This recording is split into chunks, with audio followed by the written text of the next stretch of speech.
भारतीय इतिहास संशोधक मंडळ इथे येण्याचं मला ही माझी पहिलीच वेळ. गेली अनेक वर्ष आज जाऊ, उद्या जाऊ, यावेळेला जाऊ, परत जाऊ, पुढच्या वेळेला नक्की जाऊ, हे होत होत होत यावेळेला कारणच तसं ठरलं की मला यावंच लागलं.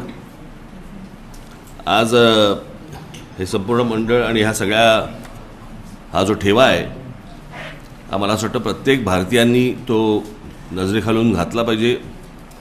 आपला इतिहास काय, आत्ता पांडुरंगराव मला जो काही इतिहास सगळे सांगत होते,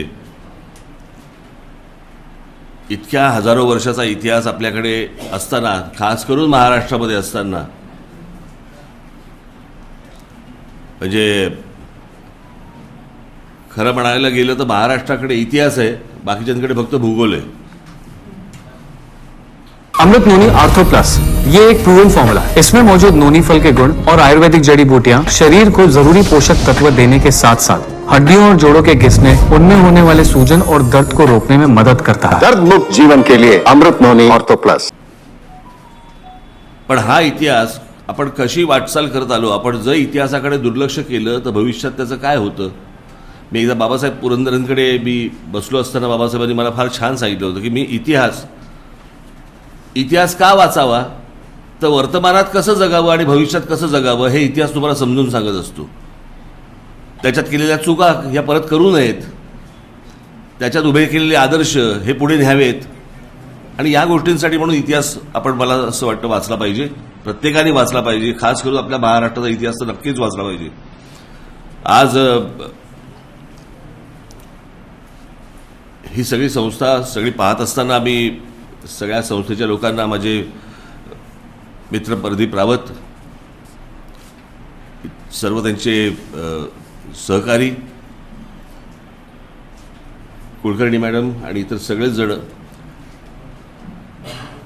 हे सगळं पाहत असताना मला काहीतरी माझ्याकडनं काहीतरी करावं असं वाटतंय. आणि म्हणून मी महाराष्ट्र नवनिर्माण सेना या पक्षातर्फे, माझ्या सर्व सहकाऱ्यांतर्फे मी अजून जास्ती करणारच आहे. परंतु मी आज पहिली वेळ म्हणून मी आज संस्थेला 25 लाख रुपये मी आज माझ्या पक्षातर्फे मी जाहीर करतो.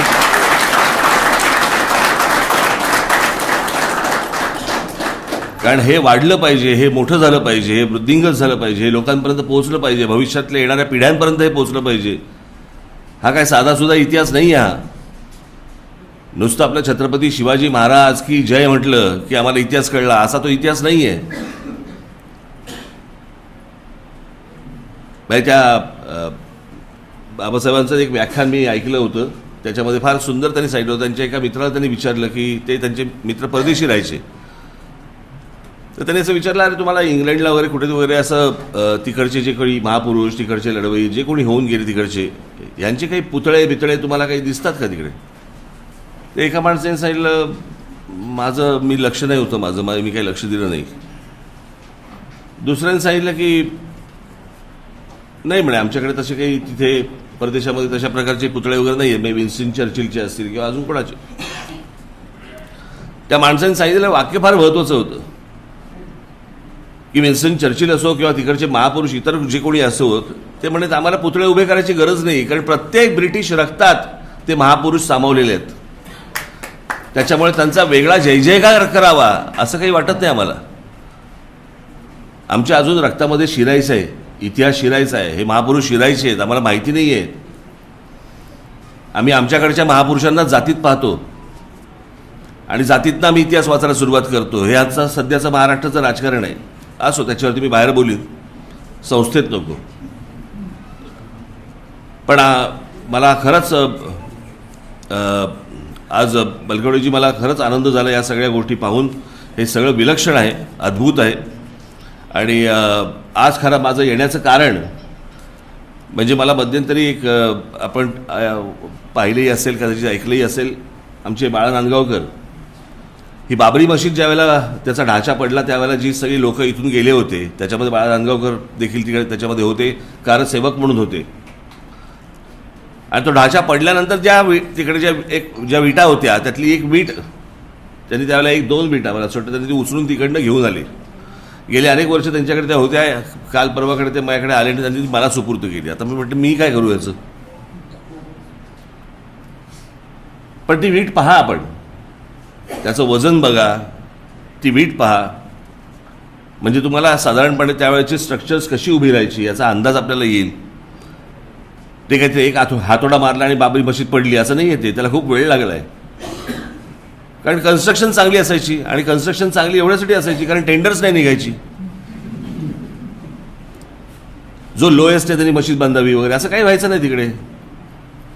तर ती आज वीट मला असं वाटतं मी माझ्या घरात ठेवून काय करू आणि बाळासंगावकर त्यांच्या घरात ठेवून काय करणार.